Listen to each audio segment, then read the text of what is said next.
নমস্কার, ফেসবুক লাইভে আপনাদের কাছে এলাম। একটা দীর্ঘ বঞ্চনা, সেই বঞ্চনার থেকে মুক্তির একটা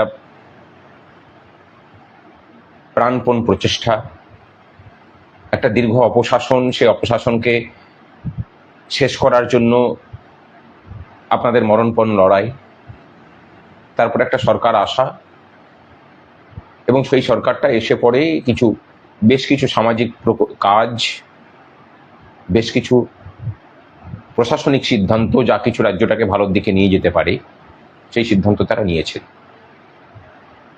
আমরা সংগ্রামী যৌথ মঞ্চ 2023 সাল থেকে আমাদের 2022 সাল থেকে পথ চলা শুরু। 2023 সাল থেকে আমরা শহীদ মিনারে লাগাতার অবস্থানে আছি।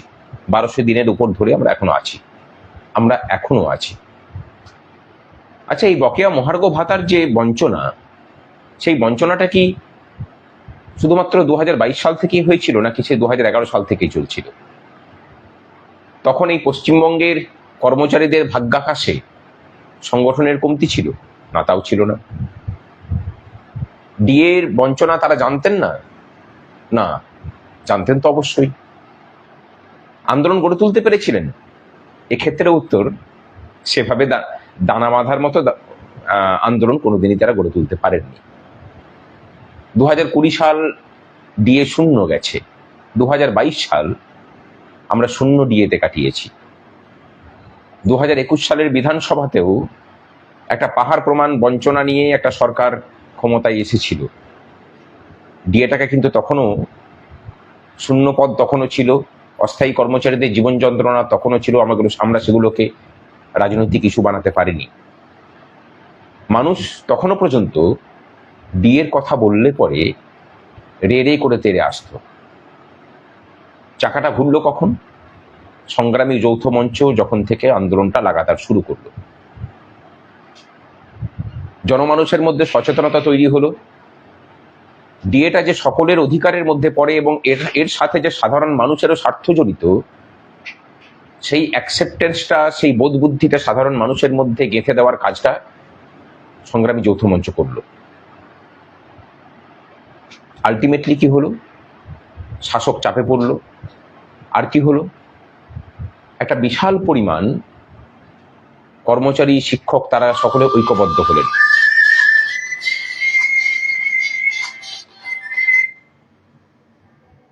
এবং এই ঐক্যবদ্ধতার ফলে আমরা সরকারটা কেমনভাবে কোণঠাসা করতে পারলাম।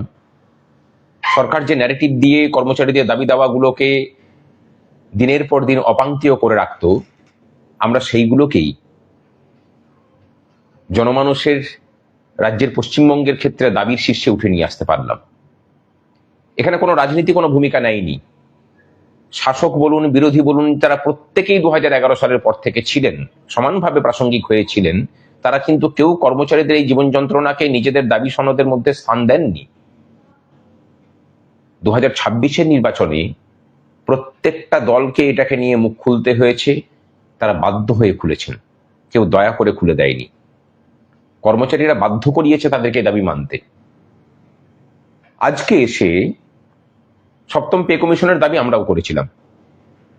বিভিন্ন রাজনৈতিক দলের কাছে আমরা গেছি, আমরা আলিমুদ্দিন স্ট্রিটে গেছি, আমরা বিজেপির রাজ্য দপ্তরে গেছি ভোটের আগে আমাদের দাবিপত্র তুলে দিতে। সেখানে সুনীল বনশালজি বলুন, সেখানে রাজ্য সভাপতি, বিজেপি রাজ্য সভাপতি মাননীয় স্বপন দাশগুপ্ত, তাপস রায়, যারা সংকল্পপত্র রচনার দায়িত্বে ছিলেন, তাদের সকলের সাথে আমরা বসেছি, তাদেরকে বুঝিয়েছি, বলেছি। প্রত্যেকটা রাজনৈতিক দলকে আমরা বোঝানোর চেষ্টা করেছি। যারা কথা রেখেছেন, কর্মচারীরা তাদের সঙ্গ দিয়েছেন। আলটিমেটলি সরকারটার পতন ঘটেছে। সপ্তম পে কমিশনের গঠন করার দাবি আমাদের ছিল, সেটা রাখা হয়েছে। আজকে একটা সরকার 8 দিন মাত্র হলো। অনেকে বলছেন আমাদের সুর নাকি বদলে গেছে। আরে বাবা, আমাদের সুর বদলায়নি। আমাদের সাথে সঙ্গ দিতে গিয়ে আপনারা যেটুকু সুর বদলেছিলেন, সেই সুর বদলানোটা আসলে কর্মচারীদের দাবি দেওয়ার পক্ষে ছিল না। আসলে ছিল আপনাদের যে গুপ্ত রাজনৈতিক এজেন্ডা আছে, সেই এজেন্ডাকে পরিপূর্ণ করার জন্য। সংগ্রামী যৌথ মঞ্চের কোনো রাজনৈতিক এজেন্ডা নেই। আমরা এখনো পর্যন্ত মনে করি সংগ্রামী যৌথ মঞ্চ এতটাই শক্তিশালী কেন না, আপনাদের মতো কিছু ন্যারেটিভ তৈরি করা, কিছু হিডেন এজেন্ডা নিয়ে চলা কর্মচারী পক্ষ বাদ দিয়ে বাকিরা সকলে ঐক্যবদ্ধ আছেন বলে। সেই ঐক্যবদ্ধতার শক্তির উপরে ভরসা আছে, বিশ্বাস আছে। আমরা জানি দাবিটাকে আমরা আদায় করে নিতে পারবো, তাই অধৈর্য হচ্ছি না, বিশ্বাস রাখছি, ভরসা রাখছি। কার প্রতি জানেন? নিজেদের শক্তির প্রতি। আপনারা সেভাবে কোনোদিন আন্দোলন করেননি।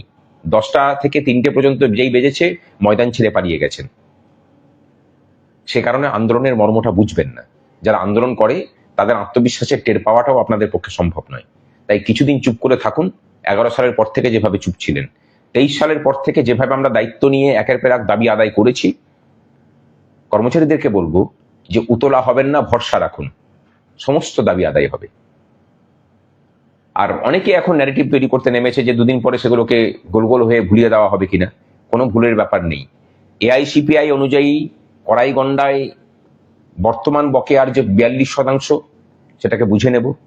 8ম বেতন কমিশন সেটাকে গঠন করানো, কেন্দ্রের সাথে সাযুজ্য রেখে সেটাকে যথাসময়ে লাগু করানো, সেটাকে বুঝে নেব। আমরা বুঝে নেব সুপ্রিম কোর্টের নির্দেশ অনুযায়ী যে বকেয়া মহার্ঘ ভাতা, তার পাই পয়সা এবং সঠিক হিসেব সহ সেই হিসেব কষে আমরা ইন্দু মালহোত্রা কমিটির কাছে পাঠিয়ে দিয়েছি। সেখানে রাজ্যের কোনো আমলাতান্ত্রিকতার কোনো ভূমিকা থাকবে না, নেইও, সেটাকে আমরা রাখিনি। আমরা যখন বুঝতে পেরেছি যে ওই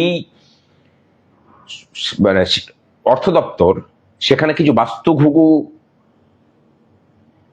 আমলার মুখোশ পরে বাসা বেঁধেছে, যারা আসলে এই রাজ্যের মানুষের এবং কর্মচারীদের বিরোধী, যারা আসলে এই রাজ্যের বাসিন্দা নন, বাঙালি জাতির কোনো রকমের কোনো স্বার্থ রক্ষা তাদের অভিধানে নেই, আমরা তখন যেখানে জানানো সেখানে জানিয়ে পড়ে তার ব্যবস্থা করেছি। আমরা ভরসা রাখছি সরকার 45 দিনের মধ্যে বকেয়া মেটানোর কথা বলেছে। 45 দিন এখন অনেক বাকি, সরকারটা সবে 9 দিন হয়েছে। ভরসা রাখুন, আর ভরসা রাখুন নিজেদের শক্তির প্রতি। এটুকু হলেই হবে। তাহলে দেখবেন যে এই ন্যারেটিভ ছড়ানো অপকর্মের যেসব মানুষজন আছেন তারা খুব বেশি বিভ্রান্ত আপনাদেরকে করতে পারবে না। ভালো থাকুন, সুস্থ থাকুন, নিজেদের প্রতি বিশ্বাস রাখুন। আজ এ পর্যন্তই।